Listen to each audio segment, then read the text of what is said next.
저희들이 계속해서 열왕기서를 묵상하고 있습니다. 여러분 볼링이라고 하는 스포츠를 잘 아시지요? 혹시 해보신 분들은 알겠지만 그 볼링의 킹핀이라고 하는 그 주제를 가지고 한때 그 리더십 강의가 대단히 유행한 적이 있었습니다. 볼링에 10개 핀이 있는데 그 중에 그 킹핀이라고 명명할 수 있는 그 핀이 넘어지면 다른 10개가 다 한꺼번에 무너집니다. 줄줄이 쓰러지는 것을 비유해서 한 시대의 리더가 하나님 앞에 어떻게 서느냐, 바로 서느냐에 따라서 그 시대 백성들의 운명이 결정되기도 한다라고 하는 것입니다. 여러분, 열왕기서를 처음에 읽을 때 보통 우리가 열왕기서 하면 많은 왕들의 기록이겠다라고 생각하기 때문에 사울 왕, 다윗 왕, 그리고 솔로몬 왕의 왕들의 이야기가 시작될 것 같지만 잘 아시는 것처럼 열왕기서 1장에는 다윗이 늙어서라고 하는 것으로 시작합니다. 그리고 솔로몬의 이야기가 본격적으로 시작됩니다. 조금은 저작 의도를 엿볼 수 있습니다. 여러 번 강단에서 말씀드린 것처럼 열왕기서는 솔로몬 때에 그리고 각 왕 때에 우리나라 조선왕조실록처럼 다음 왕이 그 전에 왕의 기록을 쓴 것이 아니고 이스라엘 백성들이 바벨론의 포로로 끌려가고 포로 70년 생활을 한 후에 포로 예루살렘으로 귀환했을 때 폐허가 되어 있는 예루살렘 성전과 성벽을 바라보며 망연자실해 있는 사람들을 향하여 쓴 책입니다. 더 이상 희망은 없다. 그래서 허무주의까지 팽배했습니다. 죄악이 더 심해지기도 하였습니다. 넘어지지 않는 킹핀으로서의 왕들이 도대체 어떤 죄악을 저질렀길래 우리 조국이 이 지경이 되었는가? 아브라함과 이삭과 야곱의 하나님, 다윗과 솔로몬의 그 찬란한 제국 이스라엘이 어찌하여 이렇게 비참하게 망할 수밖에 없었는가? 도대체 우리 왕들은 어떤 일을 한 것인가? 그래서 우리가 이런 비참한 상황을 보게 되었는가라고 하는 교훈도 있습니다. 그러나 반드시 우리가 열왕기서를 통해서 알고 깨닫고 머릿속에 집어넣고 읽어야 하는, 묵상해야 하는 것은 이 이야기는 왕들의 이야기가 아니라 하나님의 이야기라고 하는 것입니다. 오늘 구체적으로 보겠지만 남쪽 유다와 북쪽 이스라엘이 나뉘어져서 둘 간에 전쟁을 합니다. 그런데 놀랍게도 신실하신 하나님, 다윗에게 약속하신 그 하나님은 남조 유다 왕 가운데서는 한 번의 쿠데타도 허용하지 않으셨습니다. 그래서 다윗의 혈통이 계속 이어지게 하십니다. 비록 연약하고 부족한 왕들도 등장하였지만 그들 가운데 하나님의 신실하심이 나타나 다윗 혈통이 이어가게 하십니다. 그러나 북쪽 이스라엘 7번의 모반이 일어납니다. 그리고 그들의 악한 왕들의 행실이 구체적으로 드러납니다. 하나님, 신실하신 하나님, 이들 가운데 어떻게 역사하시는가? 오늘 본문 15장에서는 여로보암, 르호보암, 북쪽과 남쪽의 왕들 이후에 다음 왕의 자리에 오른 4명의 인물을 소개하고 있습니다. 남쪽에는 르호보암 이후에 아비암과 아사라고 하는 왕이 나왔고, 북쪽에는 여로보암 이후에 나답과 바아사라고 하는 왕이 등장합니다. 자, 우리가 보통 역사서를 읽을 때 순서대로 남쪽 왕들의 이야기를 다 끝낸 후에 북쪽 왕들의 이야기를 하면 좋겠는데 오늘 1절을 보시면 느밧의 아들 여로보암 왕 8째 해에 아비암이 유다 왕이 되고, 즉 북쪽과 남쪽 왕의 이야기를 혼합하여 설명하고 있습니다. 북쪽 이스라엘 왕들의 이야기만 하고 있는 것이 아니라 그럼 적어도 15장, 16장 각 장에서만이라도 이스라엘 북쪽, 그다음에 남쪽 이렇게 구분해서 설명할 수도 있을 것 같은데 그렇지 않고 혼합하여 설명합니다. 이것은 남쪽 유다만, 즉 다윗의 혈통을 가진 그들만 하나님의 백성이고 북쪽 이스라엘은 하나님이 내다버린 자식들, 내쳐버린 백성들이다. 그렇지 않다라고 하는 것입니다. 하나님의 언약 아래에 있는 똑같은 하나님의 백성임을 보여주기 위한 의도적인 기록 형식이라고 우리는 볼 수 있습니다. 다윗과 솔로몬을 이어서 언약 백성인 이스라엘을 하나님 통치 아래 잘 다스려야 할 텐데 남쪽과 북쪽으로 나뉘어지고 등극한 왕들은 끊임없는 탐욕과 어리석음으로 그리고 불안한 감정으로 쓸데없는 걱정거리들로 남과 북은 서로 다투고 싸움하고 같은 민족끼리 으르렁 전쟁을 합니다. 남과 북 하나님의 언약 안에 있는 한 백성임에도 불구하고 그들은 이렇게 싸움을 벌였습니다.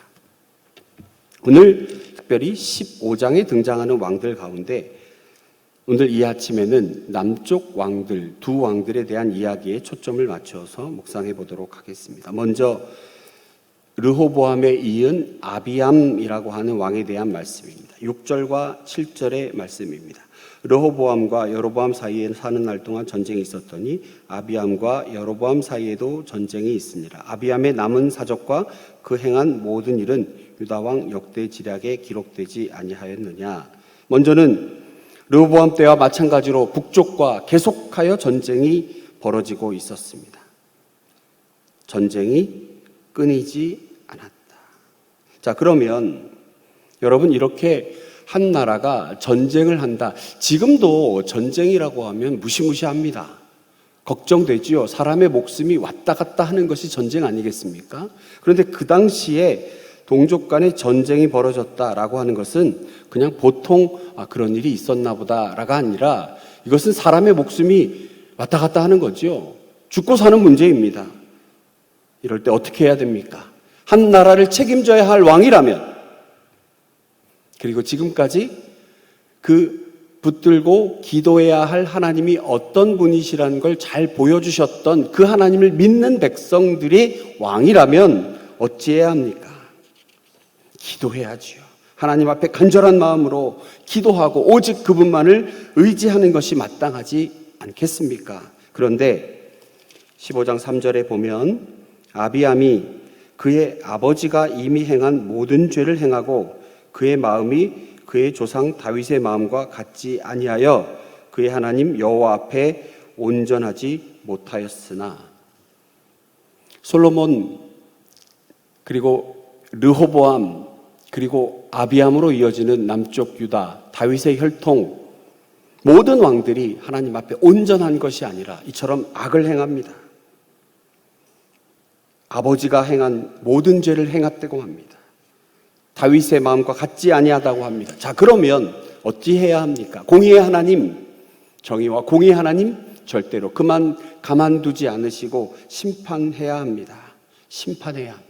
무시무시한 심판이 기다리고 있겠구나라고 생각하고 있는 사람들에게 본문의 4절은 이렇게 말씀합니다. 그의 하나님 여호와께서 다윗을 위하여 예루살렘에서 그에게 등불을 주시되 그의 아들을 세워 뒤를 잇게 하사 예루살렘을 견고하게 하셨으니. 심판이 당연한 것이라고 생각하는 사람들에게 그 머리를 갸우뚱하게 만드는 지점입니다. 바로 이것은 본문에 나와 있는 여호와께서 다윗을 위하여라고 하는 것입니다. 하나님 보시기에 악한 왕 아비암, 그러나 그의 개인적 악행보다 더 큰 힘이 작용하고 있습니다. 그것은 바로 하나님의 신실하심입니다. 무엇에 대한 신실함입니까? 바로 하나님께서 다윗과 맺은 언약입니다. 한번 하신 약속 반드시 지키시죠. 우리는 그분을 배반할지라도 하나님 그분은 우리를 결코 떠나지 않으십니다. 우리가 돌아올 때까지 기다리고 계십니다. 그 사랑이 지금 우리에게도 역사하고 있으심을 믿으시기 바랍니다. 여호와 보시기에 악을 행하였는데도 공의의 하나님께서 다윗을 위하여 그 왕을 그리고 그 백성을 견고하게 하십니다. 하나님의 이 구속사적인 언약 남조 유다를 통하여 흔들림 없이 이어지고 있습니다. 말씀드린 것처럼 북쪽은 7번이나 구테타가 일어납니다. 모반이 일어납니다. 오늘에도 등장한 것처럼 왕을 죽이고 다른 사람이 왕이 되는 일입니다. 그리고 그게 아무리 오래 가도 4번째까지 갑니다. 그리고 5번째 혹은 어떤 때는 첫 번째 만에 왕을 죽이고 다른 사람이 왕이 되는 일들을 보게 됩니다. 그러나 이 남조 유다 이들은 하나님의 보호 아래 다윗을 위하여 하나님이 맺은 신실하신 언약이 유지되면서 하나님 그들을 견고하게 하십니다. 구속사적인 면에서 대단히 중요한 하나님의 신실하심에 대한 증거입니다. 자, 이제 세 번째 왕 아비암, 두 번째 왕 아비암 이후에 세 번째가 아사라고 하는 왕입니다. 근데 이 사람은 11절에 보면 아사가 그의 조상 다윗같이 여호와 보시기에 정직하게 행하여, 아사 왕은 정직하게 행하여 여호와 보시기에 꽤 괜찮은 왕이었던 것 같습니다. 선한 왕들 가운데 한 명이었습니다. 그가 한 일을 보면 구체적으로 우상을 척결하는 데 힘썼습니다. 하나님 가장 싫어하는 나 외에 다른 신을 두지 말라라고 하는 우상 섬기는 일을 못하게, 그리고 척결하는 일에 앞장섰습니다. 그리고 구체적으로 눈물을 머금고 자기 어머니, 또 할머니라고도 할 수 있을 것 같은데요, 마아가를 태우에 위해서 패하고 그가 세운 아세라 목상을 찍어버리는, 정말 쉬운 결정이 아닐 것입니다. 그럼에도 불구하고 이 우상을 패하는 정말 유다 왕조 중에 몇 안 되는 선한 왕들 가운데 하나였습니다. 혈연에 얽매이기보다 하나님 앞에 거룩한 나라를 세우는 데 헌신했던 아사 왕입니다. 그런데 이 아사 왕도 완벽하게 하나님 마음에 쏙 든 왕은 아니었습니다. 14절에 나온 것처럼 다만 산당은 없애지 아니하였던 것 같습니다. 그리고 똑같은 내용이 역대상 역대하에도 기록되어 있는데요, 왕들의 기록이 역대하 16장에 보면 이 아사왕에 대한 이야기가 나오는데 그렇습니다. 발에 병이 들었거든요. 그때 목숨이 위독한 가운데 구체적으로 이렇게 표현됩니다. 여호와께 구하지 아니하고 의원들의 도움만 구하였더라.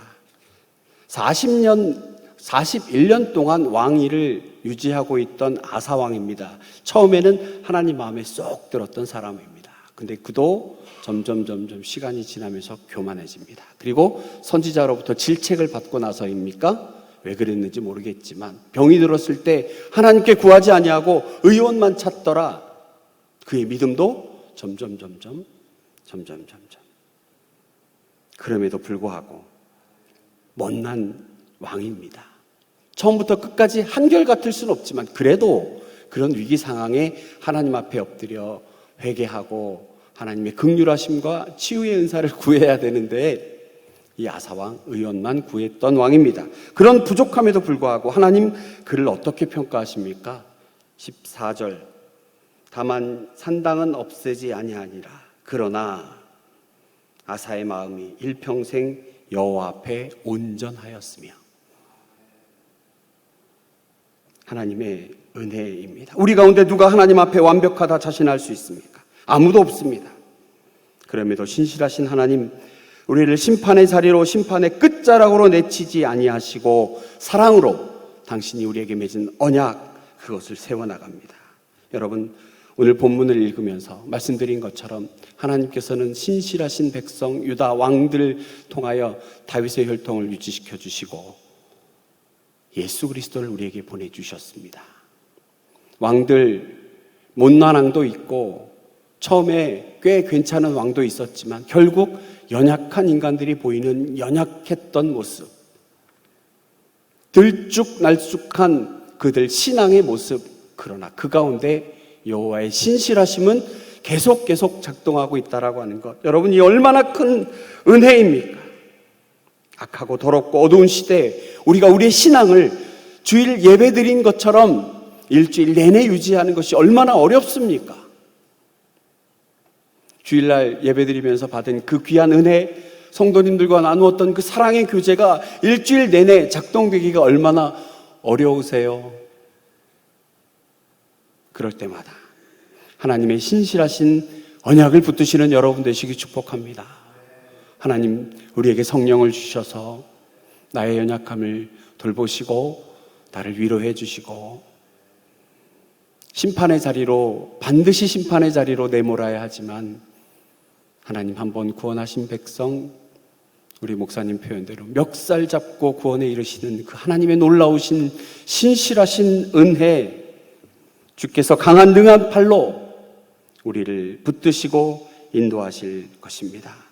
신실하신 하나님, 오늘도 신실하신 하나님, 다윗에게 행하신 그의 언약을 이루기 위하여 자비와 긍휼로 당신의 택한 백성을 이끄시는 주의 영원하신 사랑과 그의 신실하심을 의지하여 오늘 우리에게 주신 역사의 교훈을 통해 말씀하시는 하나님의 바른 교훈을 깨달아 지혜로운 주의 자녀들 되시기를 간절히 축원합니다. 하나님 아버지, 이스라엘 왕들 이야기를 통하여 하나님의 귀한 뜻을 발견하게 하시니 감사합니다. 우리가 위인절을 읽는 것이 아니라 하나님의 말씀을 읽는 것임을 다시 한번 깨닫게 하시니 감사합니다. 어제도 오늘도 내일도 변함없으신 하나님의 신실하신 그 사랑을 바르게 깨닫는 우리가 되게 하시고, 하나님, 우리의 연약함 가운데에서도 우리에게 지키시는 그 하나님의 언약을 붙들고 하나님 앞에 거룩한 성도로 살아내기 위하여 거룩한 몸부림치며 하나님 앞만 바라보며 나아가는 우리 귀한 성도들 될 수 있도록 인도해 주시옵소서. 하나님 앞에 바른 것 구하게 하시고, 하나님 참으로 내 것, 내가 가지고 있는 것, 더 많이 가지려고 하는 것을 구하는 것이 아니라 주의 나라를 위해 구하는 우리 모두가 될 수 있도록, 지혜로운 우리가 될 수 있도록 하나님 함께하여 주시옵소서. 우리의 기도를 들으실 줄로 믿고 감사드리며 예수님 거룩하신 이름으로 기도하옵나이다. 아멘.